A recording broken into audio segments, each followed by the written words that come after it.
Here on the OCU Athletics Update, we're talking to a Delaware Resource Group Superstar Athlete of the Week, Terence Bonhomme, senior basketball player from St. Martinville, Louisiana, among the Stars' scoring leaders this year. And Terence, you guys have been on quite the run here recently. And one of those games against Central Christian, there's a last-second bucket by John Ellis to win that game. Take us through the final sequence of that game.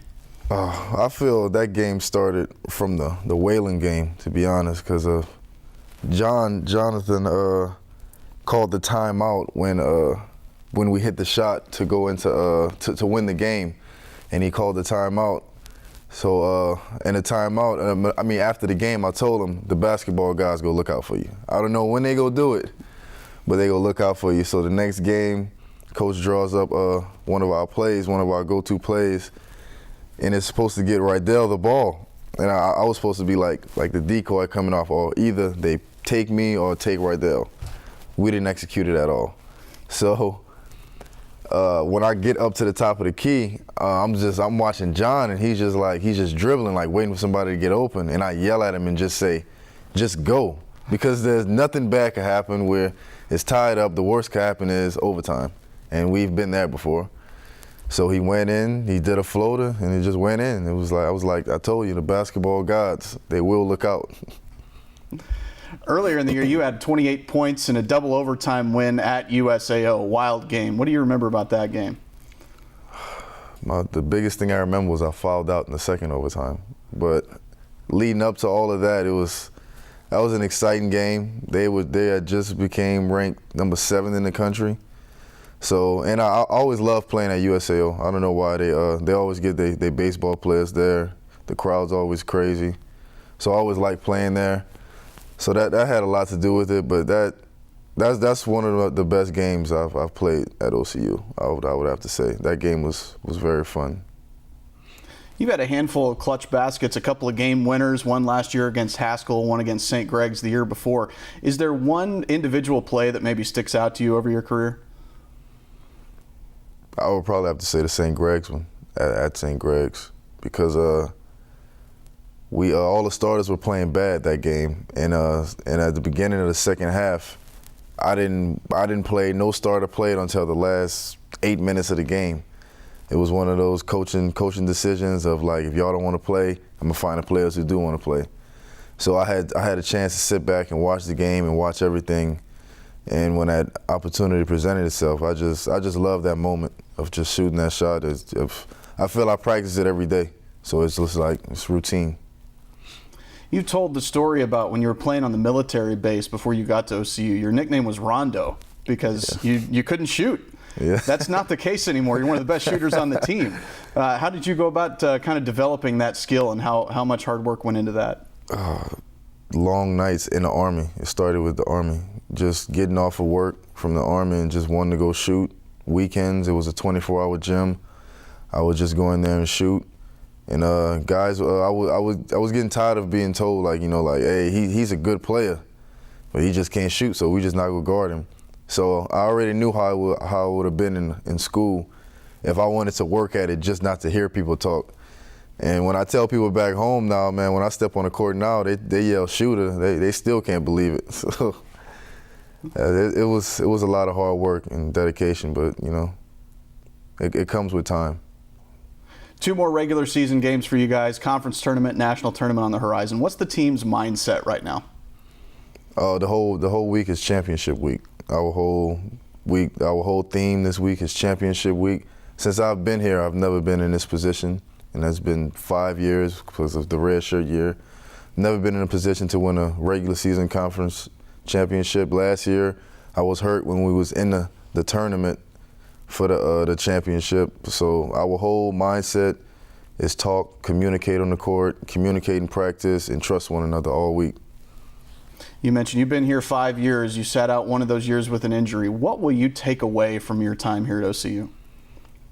That both my injuries were blessings in disguise, because I got a master's degree now. I'll be finished with that, and I'm really finished now, but I'll be finished in May. I'll be walking in May and getting my master's. And just I sat back and seen the game totally different the first time, and really the second time. The second time a lot more too. I was thinking like not again, hurt again. we was ranked 5th in the country. This was the year.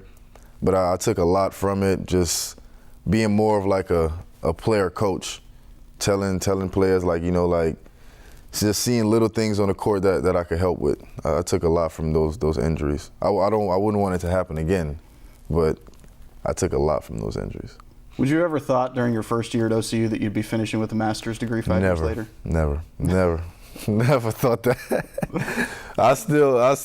Again, I tell people back home, I'm finna get a master's. They like, in what? Like, you know, like, because I wasn't like, as an athlete, you know, we never loved school. You know, we just like something we have to do. But I've realized, you know, being in the Army and coming to school, like, it's just, if I started approaching school like I approach basketball.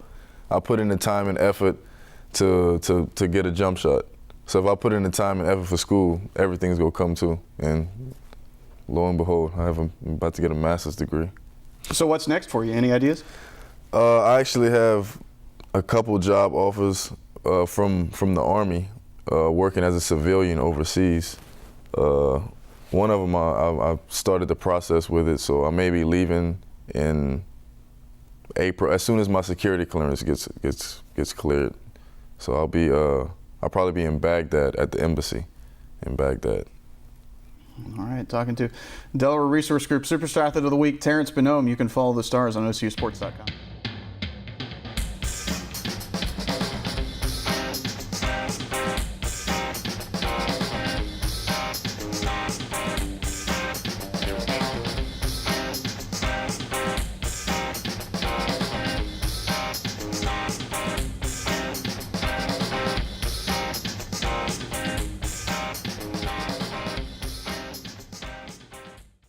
At Oklahoma City University, it's on all of us to put an end to sexual violence in our campus community.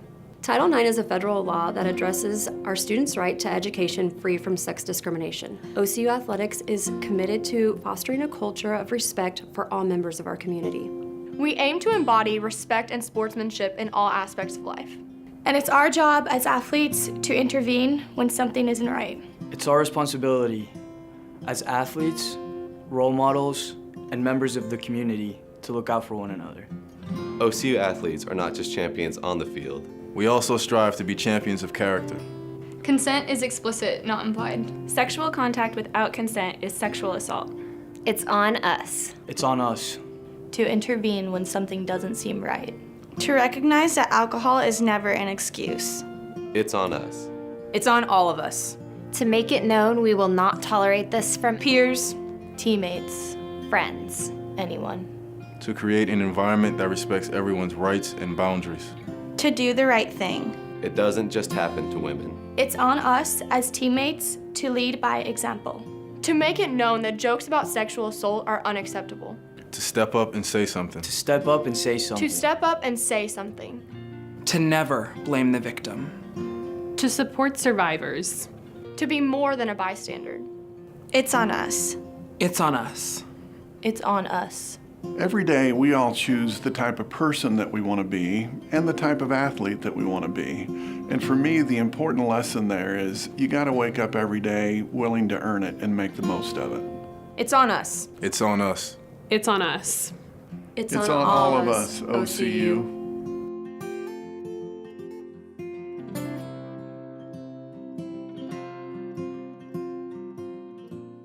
Here on the OCU Athletics Update, we've got women's golf coach Marty McCauley. The Stars are in action next March 5th through the 6th in Boulder City, Nevada. And Coach, you're coming off your first win of the season at the Ottawa, Arizona Invitational. All 8 of your players finished in the top 20. What can you tell us about that tournament? You know, it was a really good tournament for us, especially coming into it.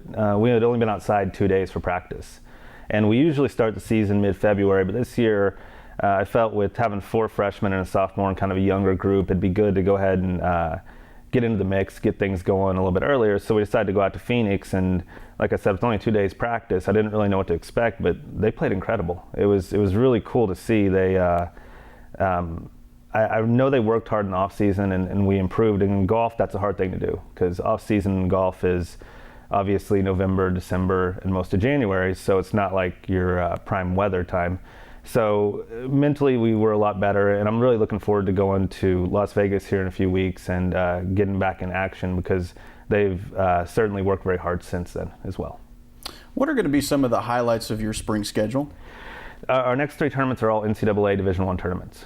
We go to the one in Las Vegas, and then we return home for a week, and then we go to the HBU Husky Invitational, which is hosted by Houston Baptist University. It's all D1 teams as well. And then we wrap up the month of March with traveling to Maumelle, Arkansas for the University of Arkansas Little Rocks tournament, and that's another good D1 tournament. The good thing is that's a really tough stretch for us. It should challenge us and really help the girls improve. And then we return home March 9th and 10th for our home tournament at Lincoln West, and we also host conference at Lincoln West at the end of March. So really looking forward to the D1 tournaments to help us get better for ultimate goal whenever it comes time to compete for conference and national championships. You're coming off the national championship from last year. What can you tell us about the tournament run last year? You know, it was a great run, and the national championship is it's a different character in all sports, obviously, but in golf, it comes down to 1 week.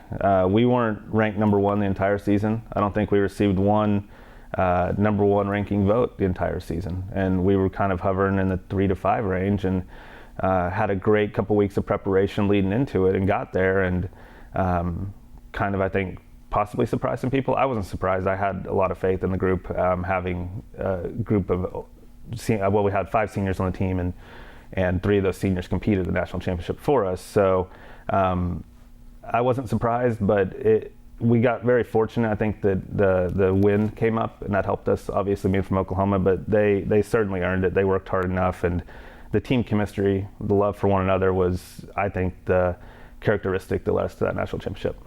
And speaking of the NAI National Championship, Lincoln Park's going to host that coming up, not this year, but next year and the following year as well. How big is that for your squad specifically, to be able to host that tournament, your home course? It's awesome. You know, it's a great privilege to be able to do it, and it's something that I hope we don't take for granted. I know that the girls have really invested into the idea of hosting it and look forward to the challenge. Being a host puts some pressure on you that some people might not see, because it's obviously in a lot of sports you have a large crowd there can really cheer you on. In golf, it's not really like that. It's at times I think you can psych yourself out because you're thinking you got this because it's easy and you're at your home course. But I know for sure the girls are excited about it, and I know that whenever it comes time to host in the spring of 2019, that they'll be ready for the challenge, and I'm really looking forward to it. And even more so, I'm looking forward to bringing that to the community of Oklahoma City. The financial impact that will have on the city of Oklahoma City is going to be huge, and I think that's awesome that we're able to do that. Tell us about what Emma Allen has been involved with on campus the last couple of years. Emma's done a lot on campus. She has done a blood drive the last 2 years for the American Red Cross, and has done an excellent job of organizing that. I believe Caitlin Pontakis did it before her, another student athlete. And Emma's really embraced that and done a wonderful job of spearheading that campaign. And I couldn't be more proud of her. You know, student athletes come here and you ask them to work on their art, which is their sport they play, and you ask them to be good students, and you ask them to be servant leaders and do things on campus. And some people embrace that, and some just let it go. And she's done a great job of embracing that and been a great leader for not only our women's golf program, but also for the entire athletic department. Got 4 new players coming in next year's class. What can you tell us about your incomers? I'm very excited about our signing class. We signed, we had 2 of them that committed pretty early by May of last year, and that would be Lauren Pritchard from Allen, Texas, a very highly ranked player, finished top 10 in the 6A state championship in the state of Texas, which is just a loaded state like in all sports. And then Natalie Goff from Bixby, Oklahoma. She finished top 5 at the 6A state here in Oklahoma, and those 2 committed pretty early. And then we picked up Rachel Eckert from Bixby also, who is Natalie's teammate, so very excited about having her join. And then Lauren Bankin from Jinx. So I'm really excited about those 4 and feel that they'll come in and be a great fit for our program, not just athletically, but academically and socially as well. All right, talking to women's golf coach Marty McCauley. You can follow the Stars on OCUsports.com.